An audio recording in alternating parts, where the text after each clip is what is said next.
एकादशी व्रत कथा।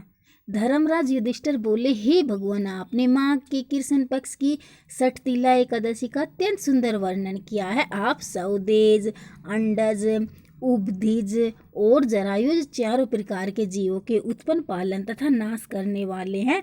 अब आप कृपा करके माघ शुक्ल एकादशी का वर्णन कीजिए। इसका क्या नाम है, इसके व्रत की क्या विधि है और इसमें कौन से देवता का पूजन किया जाता है।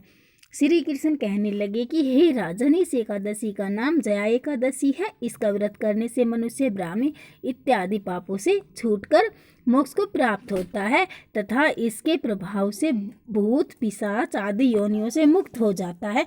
इस व्रत को विधि पूर्वक करना चाहिए। अब मैं तुमसे पद्यपूर्णा में वर्णित इसकी महिमा की एक कथा सुनाता हूँ।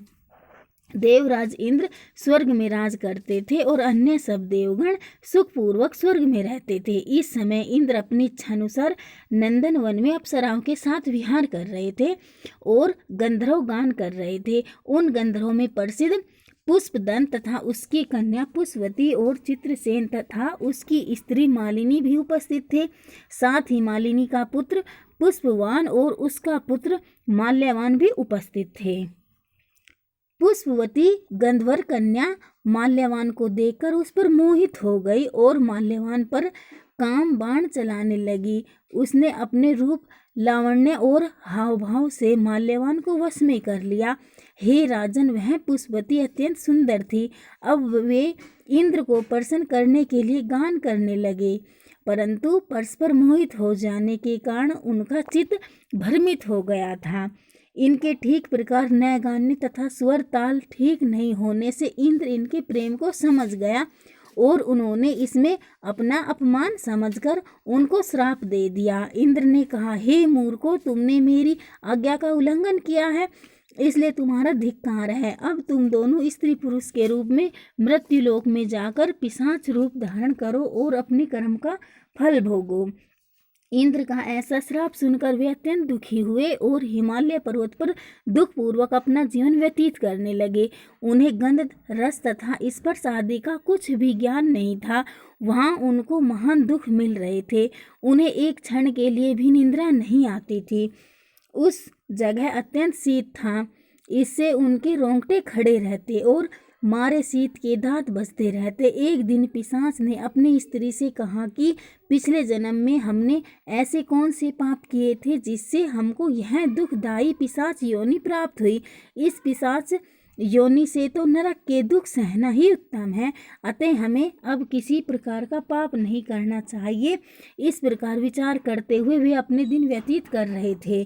देव योग से तभी माघ मास में शुक्ल पक्ष की जया नामक एकादशी आई। उस दिन उन्होंने भी भोजन नहीं किया और न कोई पाप कर्म किया, केवल फल फूल खाकर ही दिन व्यतीत किया और सायंकाल के समय महान दुख से पीपल के वृक्ष के नीचे बैठ गए। उस समय सूर्य भगवान अस्त हो रहे थे।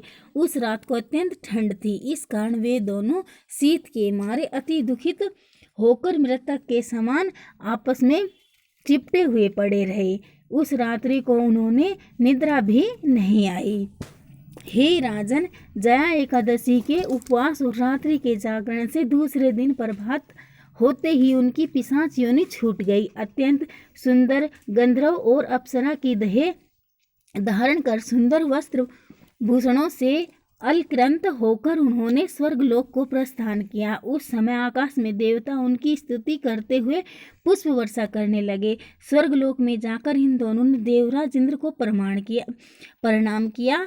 इंद्र इनको पहले रूप में देखकर अत्यंत आश्चर्यचकित हुआ और पूछने लगा कि तुमने अपनी पिशाच योनि से किस तरह छुटकारा पाया, सो सब बतलाओ। माल्यवान बोले कि हे देवेंद्र, भगवान विष्णु की कृपा और जया एकादशी के व्रत के प्रभाव से ही हमारी पिशाच देह छूटी है। तब इंद्र बोले कि हे माल्यवान, भगवान की कृपा और एकादशी का व्रत करने से न केवल तुम्हारी पिशाच योनि छूटी गई वरन हम लोगों के भी वंदनीय हो गए हैं, क्योंकि विष्णु और शिव के भगत हम लोगों के वंदनीय हैं, अतः आप धन्य हैं। अब आप पुष्पवती के साथ जाकर विहार करो। श्री कृष्ण कहने लगे कि हे राजा युधिष्ठिर, इस जया एकादशी के व्रत से बुरी योनि छूट जाती है। जिस मनुष्य ने इस एकादशी का व्रत किया है उसने मानो सब यज्ञ, जप, दान आदि कर लिए। जो मनुष्य जया एकादशी का व्रत करते हैं वे अवश्य ही 1000 वर्ष तक स्वर्ग में वास करते हैं। तो बोलो श्री विष्णु भगवान की जय।